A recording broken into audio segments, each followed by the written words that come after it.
Okay, എല്ലാവർക്കും AZB അക്കാഡമിയുടെ മറ്റൊരു വീഡിയോയിലേക്ക് സ്വാഗതം. ഞാൻ ശരണ്യ. ഞാൻ ഇന്ന് വന്നിരിക്കുന്നത് നമുക്ക് വരാനിരിക്കുന്ന LP UP എക്സാമിന് SCRTയുടെ പങ്ക് എന്താണ്, SCRTക്ക് ഇത്രയേറെ പങ്ക് ഇപ്പോൾ PSC എന്താണ് കൊടുത്തിരിക്കുകയാണ്, അതെന്തുകൊണ്ടാണ് എന്നുള്ളതാണ്. കാരണം നമുക്കറിയാം, നമ്മളൊക്കെ അധ്യാപകരാകാൻ വേണ്ടി പ്രിപ്പയർ ചെയ്യുന്നവരാണ്.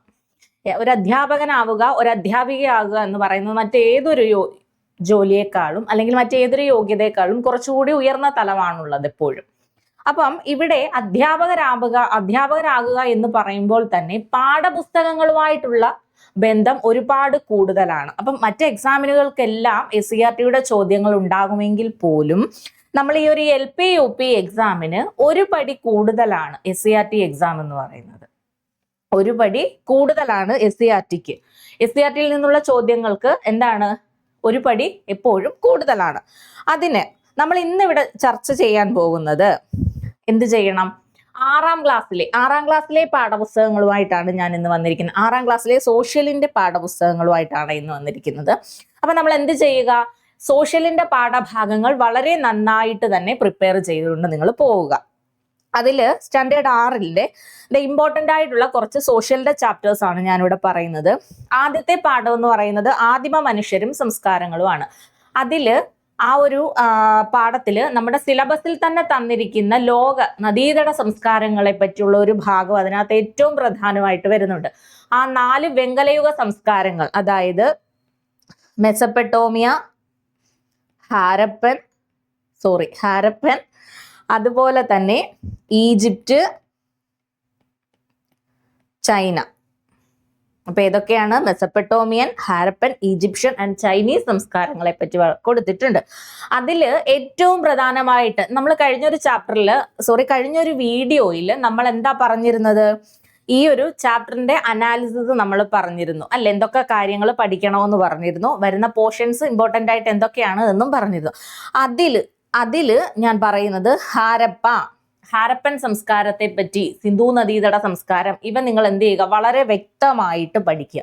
ചോദ്യങ്ങൾ വരുന്നത് എങ്ങനെയെന്ന് ചോദിച്ചാൽ ദേ കണ്ടോ, അവിടെ ആ ഒരു ചാപ്റ്ററിൽ കൊടുത്തിരിക്കുന്നതാണ് ധാന്യപ്പുര. ഈ ധാന്യപ്പുര എന്ന് പറയുന്നത് ഏത് സംസ്കാരത്തിന്റെ ഭാഗമാണ് എന്ന് ചോദിച്ചാൽ അത് നമുക്ക് അറിഞ്ഞിരിക്കണം. ഇങ്ങനെയായിരിക്കും ചോദ്യം വരുന്നത്.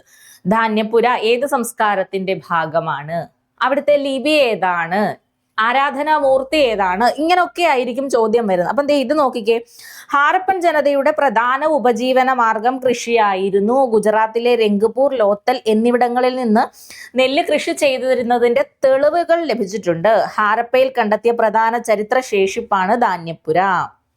അപ്പൊ നോക്കിക്കേ, കൃഷിയായിരുന്നു അടിസ്ഥാനം എന്ന് പറയുമ്പോൾ അത് ഏത് സംസ്കാരവുമായിട്ട് ബന്ധപ്പെട്ടിരിക്കുന്നു, ഹാരപ്പൻ സംസ്കാരവുമായി ബന്ധപ്പെട്ട ഒരു ഭാഗമാണ് ധാന്യപ്പുര എന്ന് പറയുന്നത്. പിന്നെ അടുത്ത ഒരു ചാപ്റ്ററിലേക്ക് വരുമ്പോൾ ആദ്യകാല രാഷ്ട്രങ്ങൾ എന്ന് പറയുന്നത്, ആദ്യകാല രാഷ്ട്രങ്ങളുടെ രൂപീകരണത്തെ പറ്റിയാണ് ആ ഒരു ചാപ്റ്ററിൽ പറയുന്നത്. വളരെ ഇമ്പോർട്ടൻ്റ് ആണ്. ഏതൻസ്, സ്പാർട്ട തുടങ്ങിയ ഗ്രീസ് തുടങ്ങിയ രാജ്യങ്ങളുടെയൊക്കെ ഒരു രൂപീകരണത്തെ കുറിച്ചാണ് വരുന്നത്. അതിൽ അരിസ്റ്റോട്ടിൽ, പ്ലേറ്റോ തുടങ്ങിയ ആളുകളെയൊക്കെ വളരെ ഇമ്പോർട്ടൻ്റ് ആയിട്ട് പഠിക്കണം. പിന്നീട് വരുമ്പോൾ രാഷ്ട്രവും ഗവൺമെന്റും എന്ന് പറയുന്ന ഭാഗത്തിലേക്കാണ് വരുന്നത്. രാഷ്ട്രവും ഗവൺമെന്റും എന്ന് പറയുമ്പോൾ അവിടെ രാഷ്ട്രത്തിന്റെയും ഗവൺമെന്റിന്റെയും ഉത്തരവാദിത്തങ്ങളും ചുമതലകളെ പറ്റിയാണ് വരുന്നത്. അതിനകത്ത് ഫ്യൂഡലിസം, നവോത്ഥാനം, ഗോത്രവർഗ രൂപീകരണം, ഇതൊക്കെ വരുന്ന ഒരു ചാപ്റ്ററാണ്. ആ ഒരു 2 ചാപ്റ്റർ വളരെ നന്നായിട്ട് പഠിച്ചു കൊണ്ടുപോകുക. പഠിച്ചെടുക്കാൻ കുറച്ച് പ്രയാസമുള്ള, അവിടെ കുറെ ദർശനങ്ങൾ വരുന്നുണ്ട്. ചർവാക ദർശനം, അങ്ങനെയൊക്കെയുള്ള കുറെ ദർശനങ്ങളെ പറ്റി അവിടെ പറയുന്നുണ്ട്. ജൈനമതം, ബുദ്ധമതം, ഇതൊക്കെ ആ ഒരു ചാപ്റ്ററിൽ പറയുന്നുണ്ട്. അപ്പൊ അതൊക്കെ നിങ്ങൾ വളരെയധികം നോക്കിയിട്ട് ഗ്ലോബിൽ നിന്ന് ഭൂപടവും നോക്കിക്കൊണ്ട് പോവുക. അതുപോലെ തന്നെ ദക്ഷിണേന്ത്യൻ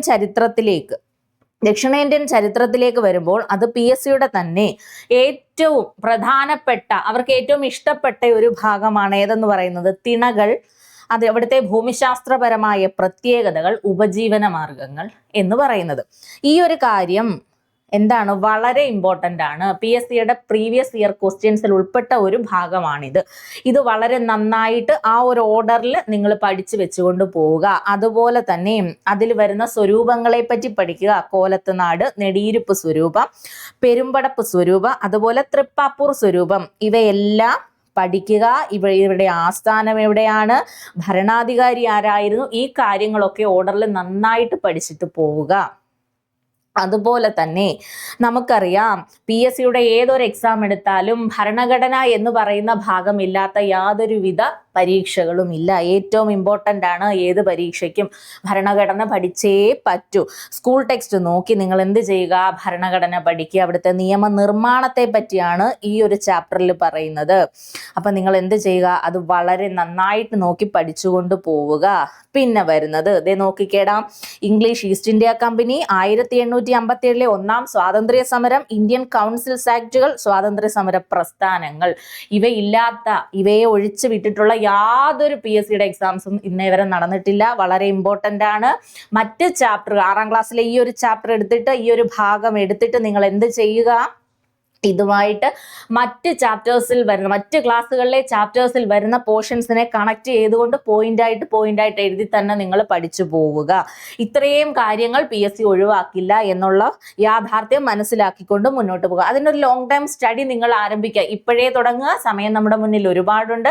അതിനിപ്പോൾ തന്നെ ചാപ്റ്റർ വൈസിൽ നിങ്ങൾ പഠിച്ചു പോവുക. അതിനിതേ ഞങ്ങൾ AZB അക്കാഡമി നിങ്ങൾക്ക് വലിയൊരു പ്ലാറ്റ്ഫോം തന്നെ തയ്യാറാക്കിയിട്ടുണ്ട്. ഇതേ നോക്കി, ഞങ്ങളുടെ ലേണിംഗ് ആപ്പ് പ്ലേ സ്റ്റോറിൽ നിന്ന് നിങ്ങൾ ഡൗൺലോഡ് ചെയ്തെടുക്കുകയോ, അല്ലെങ്കിൽ അങ്ങനെ പറ്റുന്നില്ല എന്നുണ്ടെങ്കിൽ ഈ നമ്പറിൽ ഒന്ന് വിളിക്കുക. ബാക്കി ഡീറ്റെയിൽസ് ഒക്കെ ഞങ്ങളുടെ മെന്റേഴ്സ് നിങ്ങൾക്ക് പറഞ്ഞു തരുന്നതായിരിക്കും. SCERT ചാപ്റ്റേഴ്സിന്റെ കാര്യം പറഞ്ഞതുകൊണ്ട് ഒരു കാര്യം പ്രത്യേകം പറയാം. SCERT ചാപ്റ്റേഴ്സ് ഓരോ ക്ലാസ്സിന്റെയും ചാപ്റ്റേഴ്സ് വൈസിലാണ് ഇവിടെ ക്ലാസ്സുകൾ നിങ്ങൾക്ക് തരുന്നത്. അതിന്റെ നോട്ട്സ് പ്രത്യേകം, അതിന്റെ മോക്ക് ടെസ്റ്റും പ്രത്യേകം നിങ്ങൾക്ക് നടത്തുന്നുണ്ട്. നിങ്ങൾ എന്ത് ചെയ്യുക, ഉടനെ തന്നെ, കാരണം നമ്മുടെ മുന്നിലുള്ള ഈ ഒരു സമയത്തെ നമ്മൾ എന്ത് ചെയ്യുക, പരമാവധി പ്രയോജനപ്പെടുത്തിക്കൊണ്ട് ഈ ഒരു AZB എന്ന് പറയുന്ന ലേണിംഗ് ആപ്പിൽ നിങ്ങൾ ജോയിൻ ചെയ്യുക, പഠിക്കുക. വരുന്ന LP UP എക്സാമിന് നന്നായിട്ട് പ്രിപ്പയർ ചെയ്തിട്ട് എക്സാം ഹോളിലേക്ക് പോവുക. നിങ്ങൾക്ക് നല്ലൊരു റിസൾട്ട് കിട്ടാൻ ഈ ഒരു പ്ലാറ്റ്ഫോം നിങ്ങൾക്ക് വളരെയധികം പ്രയോജനം ചെയ്യും. അപ്പോൾ ഇന്ന് തന്നെ നിങ്ങൾ എന്ത് ചെയ്യുക, AZBയിൽ ഒരു ലോങ് ടേം ബാച്ചിലേക്ക് നിങ്ങൾ ജോയിൻ ചെയ്യുക. അതിനായിട്ട് ഞങ്ങളിങ്ങനെ റെഡി ആയിട്ടിരിക്കുകയാണ്. ഞങ്ങളുടെ അധ്യാപകർ ഏത് സമയത്തും നിങ്ങൾക്ക് പഠന സംബന്ധമായിട്ടുള്ള എന്ത് സംശയങ്ങൾക്കും ഞങ്ങളുടെ അധ്യാപകർ നിങ്ങൾക്ക് അതിനുള്ള മറുപടി തരുന്നതായിരിക്കും. അതുപോലെ തന്നെ നോക്കിക്കേ, പല തവണയായി പറയുന്നു, ഞങ്ങളുടെ മാത്രം പ്രത്യേകതയാണ് ജോലി കിട്ടിയിട്ട് മാത്രം ബാക്കി ഫീസ് തന്നാൽ മതി. ജോലി കിട്ടിയിട്ട് മാത്രം പകുതി ഫീസ് എന്നുള്ളത് ഞങ്ങൾ മാത്രം നിങ്ങൾക്ക് മുന്നിലേക്ക് വെക്കുന്ന ഒരു അവസരമാണിത്. അതുകൊണ്ട് നിങ്ങൾ പരമാവധി എന്ത് ചെയ്യുക, ഈ ഒരു ലേണിംഗ് ആപ്പിൽ ജോയിൻ ചെയ്ത് പഠിക്കുക. വരുന്ന LP UPയിൽ ആദ്യത്തെ 100 പേരുടെ മെയിൻ റാങ്ക് ലിസ്റ്റിൽ നിങ്ങൾ ഓരോരുത്തർക്കും ഉൾക്കൊള്ളാൻ, അതിലേക്ക് നിങ്ങൾക്ക് LP UPയുടെ റാങ്ക് ലിസ്റ്റിൽ ആദ്യത്തെ 100 പേരുടെ റാങ്ക് ലിസ്റ്റിലേക്ക് നിങ്ങൾക്ക് കയറി പറ്റാനും ജോലി മേടിക്കാനും ഒക്കെ നിങ്ങൾക്ക് സാധിക്കട്ടെ എന്ന് സർവേശ്വരൻ നിങ്ങളെ അനുഗ്രഹിക്കട്ടെ എന്ന് പ്രാർത്ഥിക്കുന്നു. അതുപോലെ ഇന്നത്തെ വീഡിയോ കഴിഞ്ഞിരിക്കുന്നു. നമുക്കിനി മറ്റൊരു വീഡിയോയുമായിട്ട് കാണാം. അതുവരേക്കും താങ്ക് യു.